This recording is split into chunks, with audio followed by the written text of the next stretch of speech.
ভোটে অশান্ত নোয়াপাড়া তৃণমূল বিজেপি ঝামেলা। নোয়াপাড়ার ইছাপুরের 122 নম্বর বুথে উত্তেজনা। অর্জুন সিং পৌঁছতে স্লোগান, পাল্টা স্লোগান এবং পরিস্থিতি সামাল দিতে তখন লাঠিচার্জ আধা সেনা পুলিশের। ঠিক কি হয়েছিল? পারাদীপ রয়েছে আমার সঙ্গে, সরাসরি কথা বলবো একবার পারাদীপের সঙ্গে। কি হয়েছিল পারাদীপ?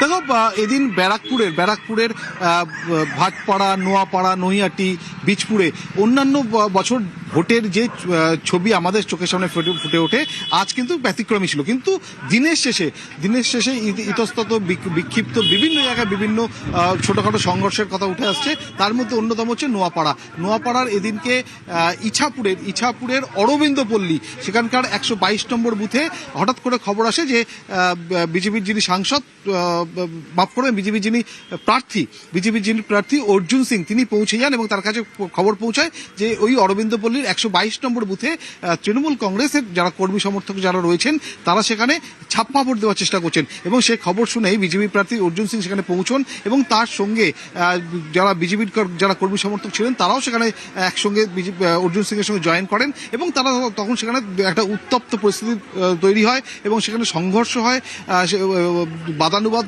ঘটে এবং একটা সময় পরে দেখা যায় যে সেখানে হাতাহাতি চলছে, লাঠি নিয়ে দৌড় এক পক্ষ অন্য পক্ষকে তাড়া করছে, এরকম একটা উত্তপ্ত পরিস্থিতি তৈরি হয়। এবং কিছুক্ষণ পরে দেখা যায় সেখানে যারা তৃণমূল কংগ্রেসের যারা ছিলেন, যাদের বিরুদ্ধে অভিযোগ ছিল, তারা একদিক থেকে তারা সরে যান, পিছু হটেন। অন্যদিকে বিজেপির যিনি প্রার্থী অর্জুন সিং, তিনি অভিযোগ করেন যে এখানে সকাল থেকে এই ধরনের অভিযোগ তার কানে আসছিল যে তৃণমূল কংগ্রেসের যারা কর্মী সমর্থক তারা জড়ো হয়ে এখানে ছাপ্পা ভোটের চেষ্টা করছেন।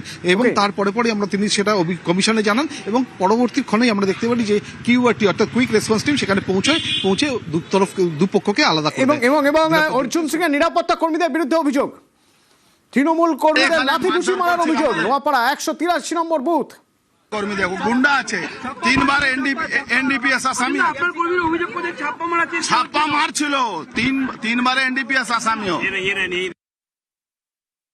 আমি ভেতরে বসে যেখানে মানা হয়েছে এটা কিন্তু অন্যায় কাজ করেছে না। কেন কিসের আতঙ্ক? ঢুকে দিয়েছে আমাকে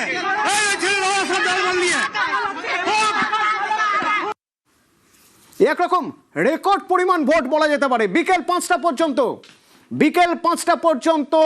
89.99% অর্থাৎ প্রায় 90% ভোট।